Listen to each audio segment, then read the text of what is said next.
Indeed, we do. What a great line in the movie. You know what? I think the best thing about this movie is forget about monsters or creatures or anything.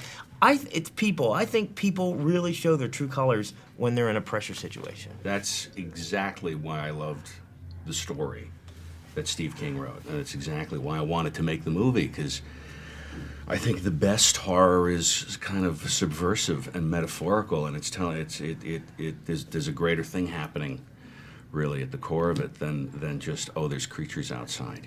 It's really it's sort of Lord of the Flies dynamic of what happens when people are put into a pressure cooker of fear and panic, and how do they react, and what do they do? Do they pull together? Do they tear apart? Do they turn against one another? Do they make mistakes? Like me, who's always wanted to play in that sandbox, I had my eyes open. I kept looking around for the thing that might get me into that world. And it was Kirkman's material that I found. It was something I literally came across at House of Secrets comic book shop in Burbank. Browsing, I had not heard of Kirkman, I had not heard of this comic book. I walked in and I saw the first trade paperback. I was immediately drawn to it because it's zombies right up my alley, And by the following day, I was calling my agent saying, can we try to get the rights to this? Can we look into this? Because I think this could be a very, very good show for television. From the very beginning, when Frank, Robert Kirkman, and I met with AMC, both sides came to the table saying, if we're going to do this, we have to do this right. It just does seem like an oddball choice from the folks who do Mad Men, which is an excellent show, Breaking Bad, which is my favorite show on television. It just didn't dawn on me that throwing a zombie show into that mix of things would appeal to them, but indeed it has. There are cadres of people who are hired to say no, especially if you're trying to pitch something that's outside their wheelhouse of thought. They all pay lip service to, we want something new, different. And as soon as, like NBC, as soon as you hand it to them, they go, oh, we can't do this. This is not something we understand. So I thought it was just about tapped out. And then I got a call from Gail, whom I'd known for years, who just apparently read the comic book, checked on the rights, found out I had them. And she said, hey, you want to partner up? I said, Gail, I've been wanting to work with you for years. If you can figure out how to sell this damn thing. First words out of her mouth were AMC. That never would have occurred to me, It was because of Gail that we took it there, so much credit to her. When I read The Walking Dead, it was very different from what I expected. It really is that The Walking Dead are the human survivors of the zombie apocalypse. And it's so character-driven. It really makes you think. How would I respond when a loved one became a zombie? Would I be able to kill them? Those are the things that Robert Kirkman's comic series examines in every issue. And action!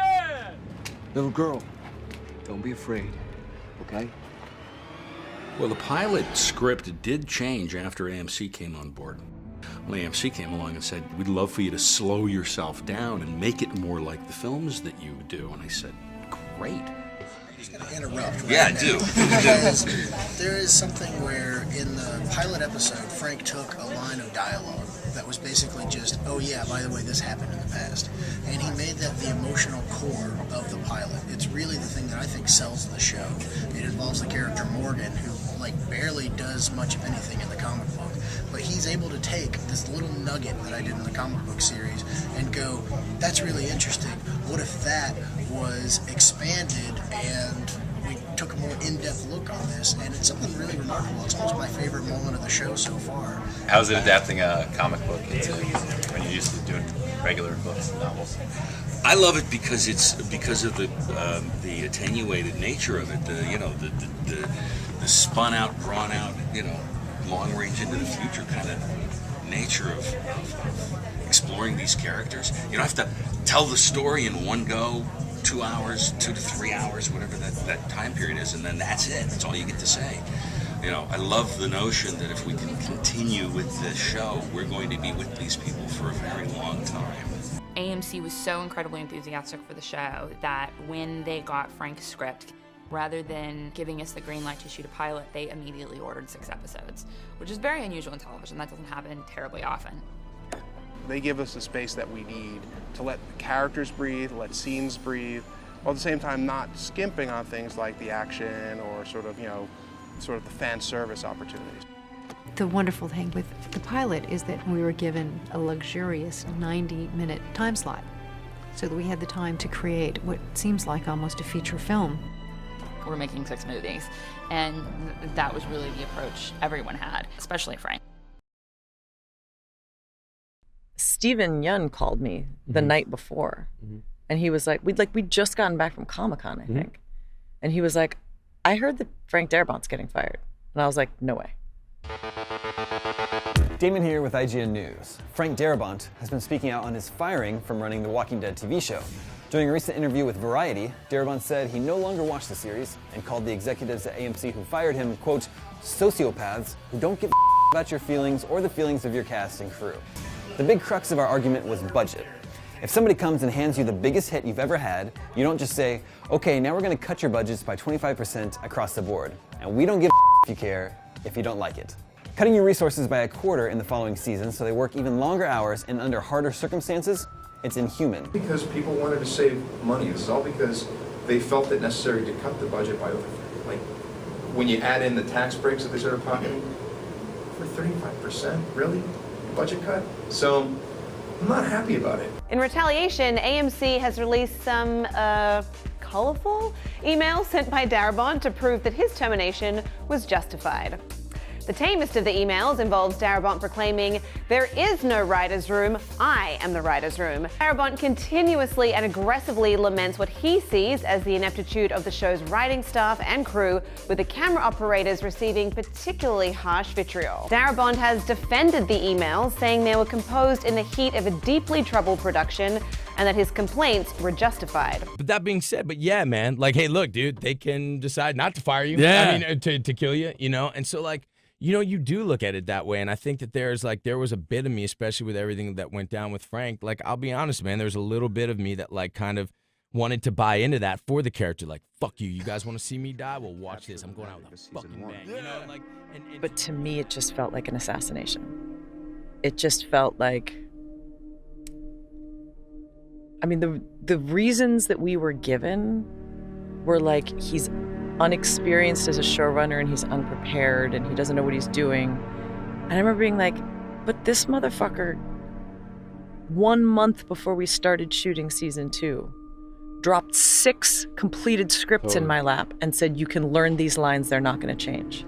And they were wonderful. They were wonderful. And I, like, this is probably a controversial thing to say. You cannot beat his writing. You can't. And he asked me, he said, listen, I'm going to do this thing, and this is the first time I can talk about it in the press. He's like, look, you know, I think it'd be really cool to tell a prequel story about how Atlanta fell, do Black Hawk Down, but with zombies, and have a few of the main characters pass through, but it's like a Twilight Zone episode, the lead will be you. And your character will go through and you're a soldier and all these horrible things happen and the chain of command breaks down and eventually you have to take out your superior officer to save a bunch of people, and then eventually in the end you get bit. And then you're crawling, and he's pitching me this, and then you're crawling, blah, blah, and you crawl into a tank and you have this grenade and you're gonna blow yourself up, and then you're like, you know what, and you set the grenade next to you, and then you die. And then we reprise the scene from the pilot where Rick crawls in the tank and there's a zombie there, and if you look closely, I played that zombie because we were setting up this prequel that we were gonna do. Not doing it now, you know, not happening. Why? Because AMC wanted to save a few bucks. It's not as simple as don't support Walking Dead, because there's a lot of good people on that set. People who are busting ass to entertain all of us. People who are doing their best. And people who are, you know, all these people who have been threatened to not speak out over what happened. He's one of the coolest people you ever meet. He's also completely one of us. And he also runs a set where everyone is happy to be there. And let me tell you, that's a rare thing. I mean... And not to sound, you know, too sociological, and I don't want to sound like a professor here pontificating, but, you know, I think there is a millennial dread that is creeping in, and even stupid people these days are starting to catch on to the fact that this civilization we've crafted is unsustainable. We are overpopulated, we are overtaxing our resources, and we are overpolluting our planet. It's all going to fucking come crashing down.